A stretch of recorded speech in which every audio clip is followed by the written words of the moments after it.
Hello, Mother Nature is crying because of our behavior. My name is Wisnu prabandaru. In here, I will present the result of my observation.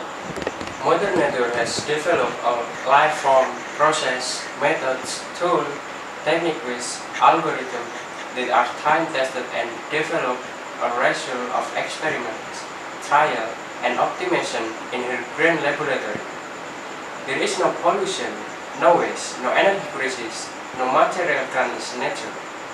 She can offer the principle of sustainability, efficiency, sufficiency, and solution to all sorts of environment problems that humanity is facing now and years to come.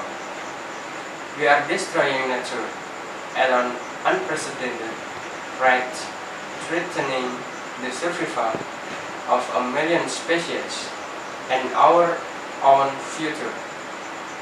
But it's not too late to save them, and us say a major new report.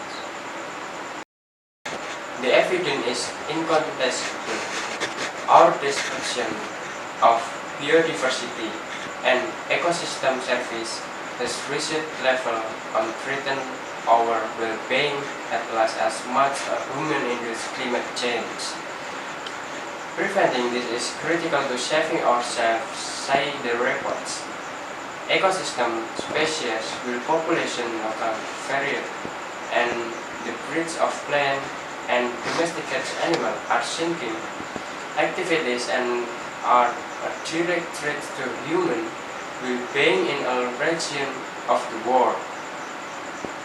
The main reason is simple: our thriving farm and cities live is room for new life. Another major cause is the direct exploitation of wildlife such as hunting, climate change, pollution, and the spread of invasive species. Climate change will be even more destructive. Caring for the earth and for our environment seems to have been a nation dear to humankind since the dawn of time.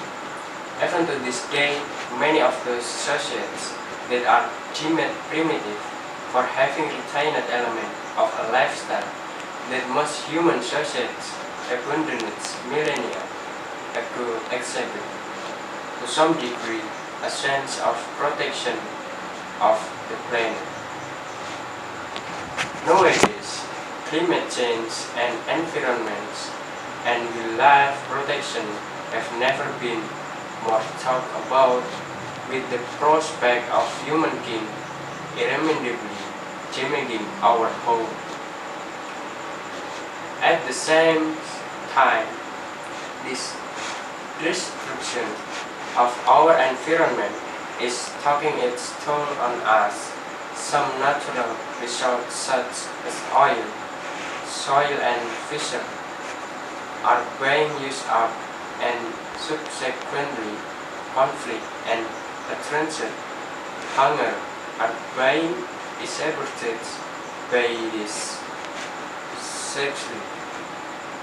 We have seen what happens when we make nature our enemy.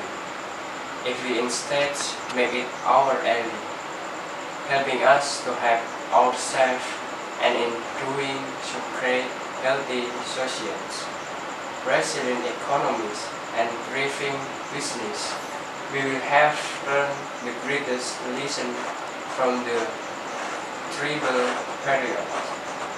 The result will be a world that is not just safer, healthier, and more equitable, but one that is prosperous too.